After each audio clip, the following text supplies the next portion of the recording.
ሰላም ጤና ይስጥልን ክቡራትና ክቡራን ተመልካቾቻችን ከናሁ ቴሌቪዥን ለዕለተ ሰኞ ግንቦት 11 2017 ዓ.ም ከሀገር ቤትና ከባህር ማዶ ለሰዓቱ የተሰናዱ ስፖርታዊ ዜናዎቻችንን ከአሁን ሰዓት ጀምሮ ወደ እናንተ እናደርሳለን። እስከ ዜናዎቻችን ፍጻሜ ድረስ አብራችሁ እንድትቆዩ የአክብሮት ግብዣችን ነው። ወደ ቀዳሚው የሀገር ቤት ስፖርታዊ ዜናችን አልፈናል። የአትሌቲክስ ዜናን ቀዳሚ እናደርጋለን። በእንግሊዝ ከተማ በተካሄደ የ10 ኪሎ ሜትር የጎዳና ላይ ሩጫ ኢትዮጵያውያን አትሌቶች ድል ቀንቷቸዋል። በዚህም መሰረት ሰለሞን ባረጋ ውድድሩን በአሸናፊነት ያጠናቀቀ ሲሆን አትሌቱ ርቀቱን በቀዳሚነት ለማጠናቀቅ 27:49 የሆነ ሰዓትም ፈጅቶበታል። በውድድሩ የተሳተፈው ሌላኛው ኢትዮጵያዊው አትሌት ሙስነት ገረመው 28:21 በሆነ ሰዓት በመግባት ርቀቱን በአራተኝነት ማጠናቀቅ ችሏል። በዚህም የዲፕሎማ ተሸላሚ ሆኗል። በሴቶች በተመሳሳይ ኢትዮጵያዊቷ አትሌት መዲና ሂሳ 30:42 በመግባት ውድድሯን በቀዳሚነት በማጠናቀቅ የወርቅ ሜዳሊያውን ማጥለቅ ችላለች።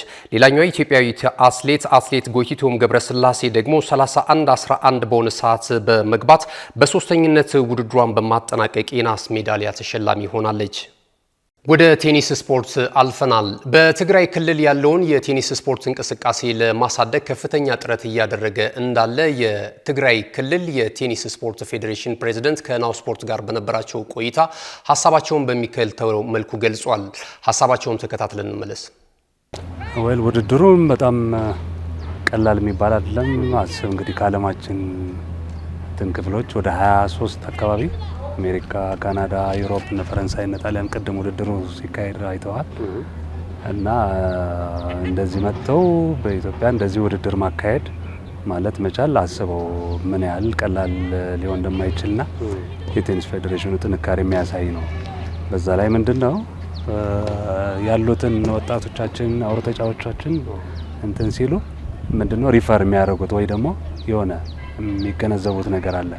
የተሞክሮ ልውውጡ የአጨዋወታቸው ምን መድረስ እንዳለባቸው የውጭውን ኤክስፖዠሩ አሁን እንደዚህ እንትን እየተጫወቱ ሲታዩ ቀላል የሚባል አይደለምና በጣም ጥሩ ስራ ጥሩ ጅማሮ የተሰራ እንደሆነ የሚያሳየው ትክክል ነው። በጣም ይሄ የሁላችንም እንትን የሚፈጥርብን ትኩረት በጣም ቴኒስ ሲባል ሁሉም ከክልልም ስንመጣ እንዲሁ አዲስ አበባም ቴኒስ አለ እንዲህ አይነት ነገር ኦር ቴኒስ የሚያውቅ እንኳን ከሆነ የሆነ የዚህ አይነት ማህበረሰብ ወይ ደግሞ በሀብት በምናምን አይነት ነገር የሚሉት አለና ብዙ ጊዜ ትኩረት አይሰጠውም።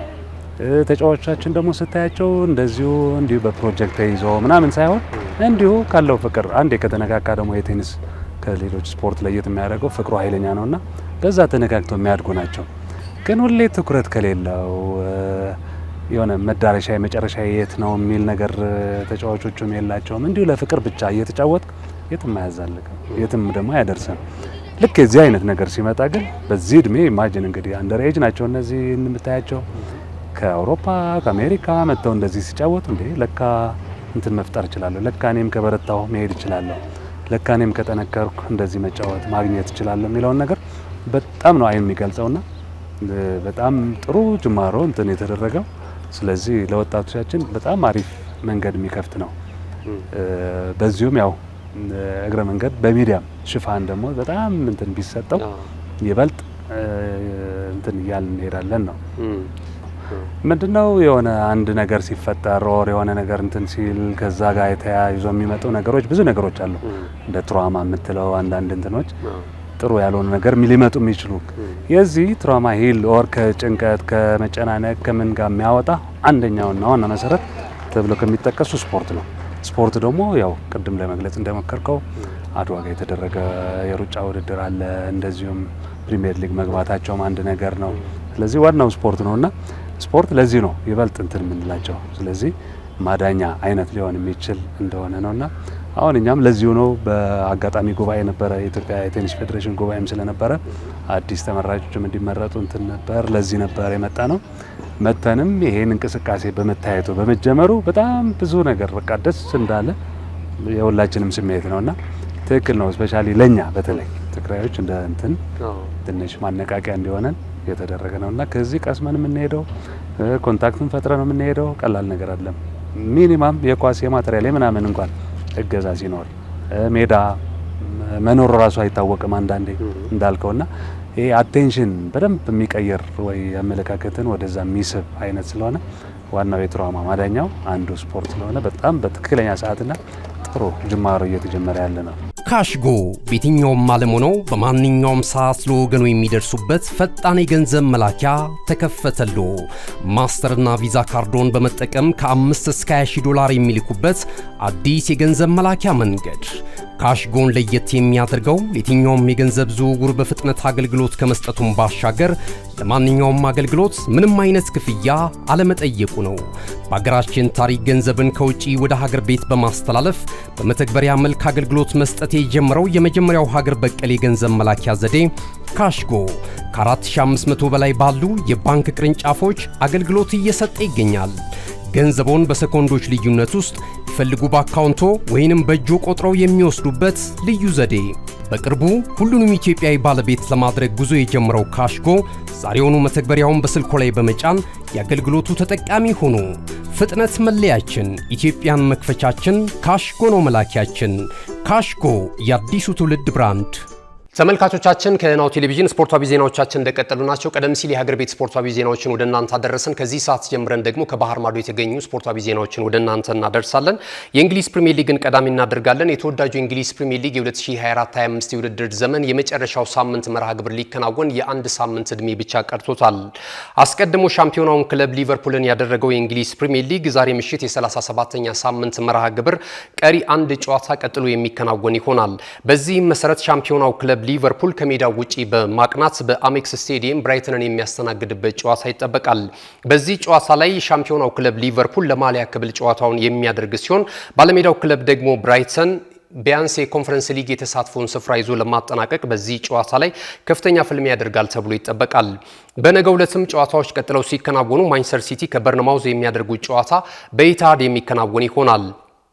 በሳምንቱ መጨረሻ ቀናት በእንግሊዝ ኤፍኤ ካፕ የውድድር መድረክ ማንቸስተር ሲቲን በማሸነፍ የመድረኩን የዋንጫ ክብር ማንሳት የቻለው የደቡብ ለንደኑ ክለብ ክሪስታል ፓላስ በሜዳው ሴለርስ ፓርክ ስቴዲየም ኦልቨርሃምፕተን ወንደረርስንም የሚያስተናግድበት ጨዋታ ነገ ምሽት ከሚከናወኑ ሁለት ጨዋታዎች መካከል ተጠቃሽ ነው።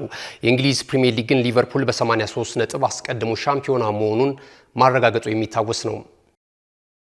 ወደ ሌላኛው እግር ኳሳዊ ዜናችን አልፈናል። በሰሜን አፍሪካዊቷ ሀገር በግብጽ ካይሮ ሲካሄድ የሰነባበተው 25ኛው የወንዶች ከ20 ዓመት በታች የአፍሪካ ዋንጫ የፍጻሜውን ሲያገኝ ደቡብ አፍሪካ የመድረኩ ሻምፒዮና ሆናለች።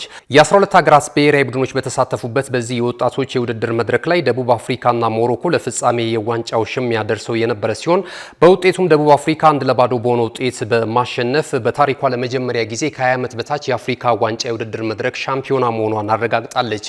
በቀጣይ በዚህ የውድድር መድረክ ላይ ከ1 እስከ 4 ያጠናቀቁ ሀገራት ብሔራዊ ቡድኖች ቺሊ በምታስተናግደው 24ኛው የዓለም እግር ኳስ ዋንጫ የውድድር መድረክ ላይ የሚሳተፉም ይሆናል። በዚህም መሰረት ሻምፒዮናዋ ሀገር ደቡብ አፍሪካ፣ ናይጄሪያ፣ ግብጽና ሞሮኮ ቀጣይ አፍሪካን በመወከል በ24ኛው የዓለም እግር ኳስ ዋንጫ የውድድር መድረክ ላይ የሚሳተፉ ሀገራቶች ሆነዋል።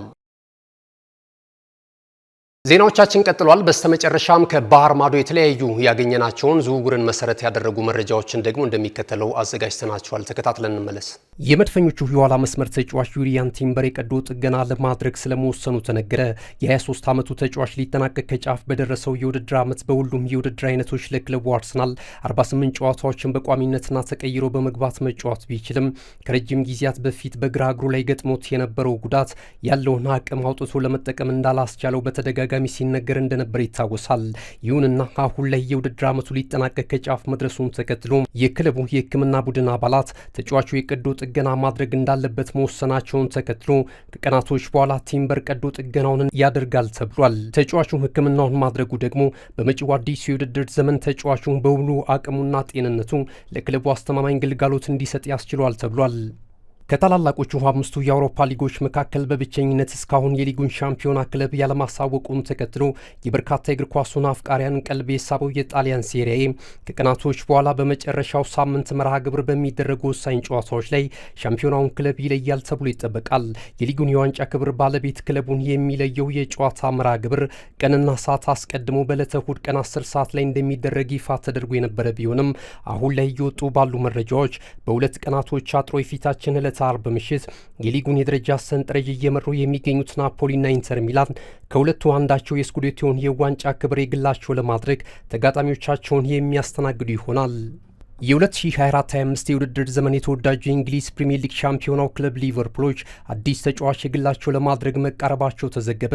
የመርሲሳይዱ ክለብ በሪያል ማድሪድ በሚያስቆጭ ሁኔታ በነፃ የተነጠቁት አሌክሳንደር አርኖልድን የሚተካላቸውን ተጫዋች ለማስፈረም ስለመስማማታቸው ከሰሞኑ ሲዘገብ መሰነባበቱ የሚታወስ ነው።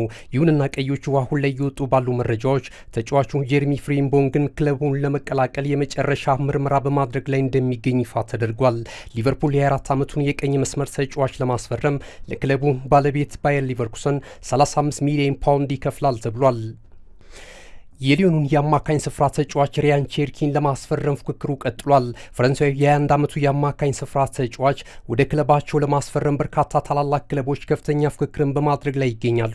አርሰናል፣ ማንቸስተር ዩናይትድ እና ሊቨርፑል የተጫዋቹን ፊርማ ለማግኘት በእንቅስቃሴ ላይ የሚገኙ ሲሆን ተጫዋቹ በሊዮን ቤት በተለይ በዘንድሮ ዓመት የውድድር ዘመን ያሳየው እንቅስቃሴ ፈላጊ ክለቦቹን አማሏል ተብሏል።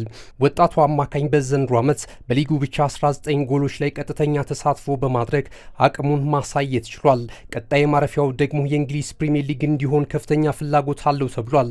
ይህንንም ተከትሎ ፈላጊዎቹ አርሰናል፣ ማንቸስተር ዩናይትድ እና ሊቨርፑል ተጫዋቹን የማግኘታቸውን ነገር ላይ ከፍተኛ ተስፋ አድርጓል ተብሏል። ውድ ተመልካቾቻችን ከናሁ ቴሌቪዥን ከሀገር ቤትና ከባህር ማዶ ለተሰኙ ምሽት ያሰናዳናቸው ስፖርታዊ ዜናዎቻችን ይህንን ይመስሉ ነበር። ስለተከታተላችሁ እናመሰግናለን። መልካም ጊዜ። እነሆ የምስራች የ10 አየር መንገድ የበረራ ትኬት ለውድ ደንበኞቹ በተቀላጠፈና አስተማማኝ በሆነ መንገድ እያቀረበ ያለው። በዚህም በደንበኞቹ የተመሰገነው ጉዞጎ አሁን ደግሞ ተደራሽነቱን በማስፋት ተጨማሪ ባንኮችን በማካተት ለውድ ደንበኞቹ የበለጠ አስተማማኝ ለመሆን ችሏል። የጉዞጎን አፕሊኬሽን ከአፕ ስቶር ወይም ከፕላይ ስቶር በማውረድ የመነሻና የመድረሻ ከተማዎትን መርጠው ዋጋ አወዳድረው የሀገር ውስጥም ሆነ ዓለም አቀፍ በረራ ማድረግ ካሰቡ የበረራ ትኬቶን ክፍያ በአቅራቢያው በሚገኙ ባንኮች አንድም በአካል በመሄድ ወይም በኦንላይን የክፍያ አማራጮች ክፍያዎትን በመፈጸም የበረራ ትኬቶን በእጅ ያስገቡ።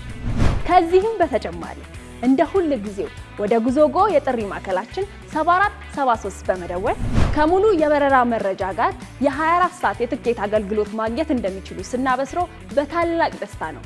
ለበረራዎ ጉዞጎ።